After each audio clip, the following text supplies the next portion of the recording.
Tochi àti Kimani gbé pẹ̀lú màmá àgbà wọn ní abúlé kékeré dídùn kan tí à ń pè ní Malaika. Malaika jẹ́ ibi ńlá kan níbi tí gbogbo ènìyàn dá ní gbígbìn oúnjẹ olóyinmọmọ àti ní mímú ọ̀pọ̀lọpọ̀ ẹja.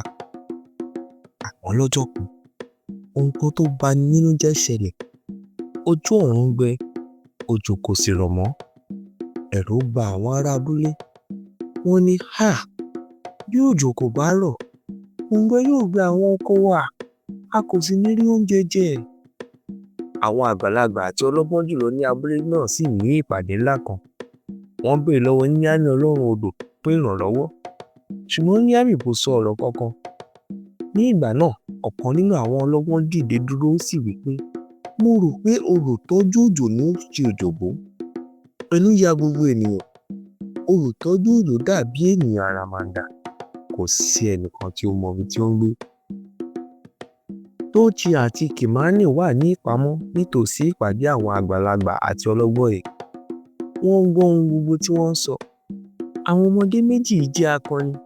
Wọ́n sì pinnu pé a ní láti wá olùtọ́jú òjò láti ṣàtúnṣe yìí. Tí àwọn àgbàlagbà bá ń bẹ̀rù, àwọn ọmọdé yóò ṣe é. Nítorí náà, àwọn akíkanjú kékeré méjì ṣètò lórí ìrìn ńlá kan. Wọ́n gun orí òkè ńlá, wọ́n sì gba ibẹ̀ kọjá àlàyépọ̀ àwọn igi púpọ̀, ṣùgbọ́n wọ́n yíká ọ̀nà kan ṣoṣo. Àṣé lóòótọ́ ni àwọn ọlọ́gbọ́n ènìyàn sọ wípé ilé olùtọ́jú òjò jẹ́ ohun ìjìnlẹ̀ ńlá kan. Nígbà tí àwọn ọmọdé wọ̀nyí rò pé àwọn ti sọnù, wọ́n gbọ́ ohùn kan. Ẹ ǹlẹ́ ńbẹ̀ yẹn o. Wọ́n yí padà, wọ́n sì rí igi osè, igi tí ó gbọ́n jù láàrin àwọn igi. Tochi àti Kimani bẹ igi osè fún ìrànlọ́wọ́, ó sì gbà. Ó mú wọn la ibi tí ó nípọn kọjá, igbó tí ó ṣókùnkùn jùlọ títí wọ́n fi dé ìwò dúdú ńlá kan. Igi osè sì sọ ní kẹ́lẹ́kẹ́lẹ́ wípé, èyí ni ihò olùtọ́jú òjò. Àmọ́ ẹ ṣọ́ra o, tí ó bá pàdé yín yóò fún yín ní ìdánwò kan. Tí ẹ bá gbà dáadáa, ó lè mú ìrántí yín kúrò.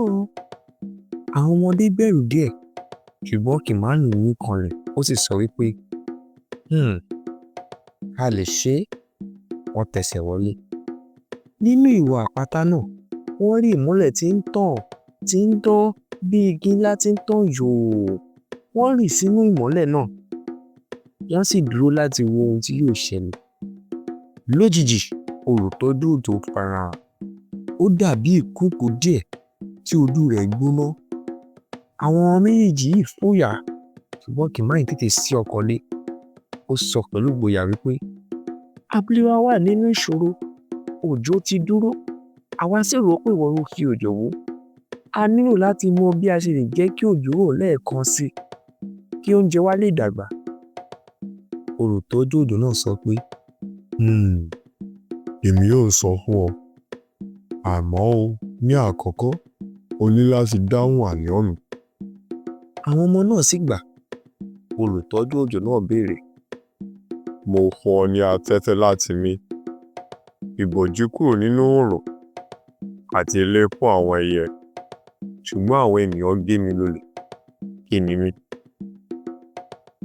Tochi àti Kimani wo ara wọn, wọ́n sì ronú gidi gan. Kimani rántí bí màmá àgbà ṣe máa ń gé igi tí wọ́n fi ń dáná. Lẹ́yìn náà, ó rántí pé àwọn igi fún wa ní afẹ́fẹ́ láti mí. Lẹ́sẹ̀kẹsẹ̀ ó kígbe, igi, igi ni ìdáhùn sí àlọ́ yẹn. Olùtọ́jú òjò wípé, lóòótọ́ ni. Àwọn ọmọ náà yọ̀, ara wọn sì balẹ̀. Lẹ́yìn náà, olùtọ́jú òjò sọ ìdí gan tí òjò náà fi dáwọ́ dúró. Ó wípé, èmi kò fi òjò bú o. Òjò dúró nítorí gbogbo èéfín tí àwọn ènìyàn fi sínú afẹ́fẹ́. Ó dàbí ìbòrá ńlá kan tí a kò lè rí, tí ó ń dẹ́kun oòrùn ti oòrùn, tí ó sì mú kí ayé gbóná jù. Èyí mú kí ó ṣòro fún òjò láti rọ̀. Ó sì sọ fún Kimani àti Tochi, ẹ padà lọ sí abúlé yín, kí ẹ sì sọ fún gbogbo ènìyàn láti gbin ọ̀pọ̀lọpọ̀ igi. Àwọn igi ṣe ìrànlọ́wọ́ láti tọ afẹ́fẹ́ di mímọ́.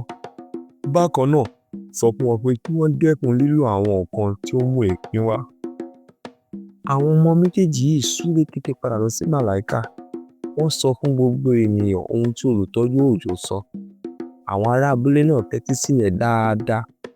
Wọ́n bẹ̀rẹ̀ sí í gbin àwọn igi níbi gbogbo, àwọn igi ńlá, àwọn igi kékeré àti pàápàá àwọn irúgbìn kékeré. Wọ́n tún bẹ̀rẹ̀ sí í wá ọ̀nà tuntun láti ṣe àwọn nǹkan láì jẹ́ pé èéfín pọ̀ sí. Sì wò ó, lẹ́yìn ọ̀sẹ̀ mélòó kan, àwọn ará abúlé náà rí ohun àgbàyanu. Òjò rọ̀, òjò ti padà. Inú gbogbo ènìyàn dùn. Wọ́n kọ̀ wípé a kò fi òjò bú rárá. Ó wà lọ́wọ́ wọn láti tọ́jú ilé ayé, kí wọ́n sì jẹ́ kí afẹ́fẹ́ di mímọ́, kí òjò lè rọ̀, yóò sì ran oúnjẹ wọn lọ́wọ́ láti dàgbà. Gbogbo wọn sì ń gbé ní ìdùnnú láéláé, ní ìlera. Abúlé aláwọ̀ ewé Malaika.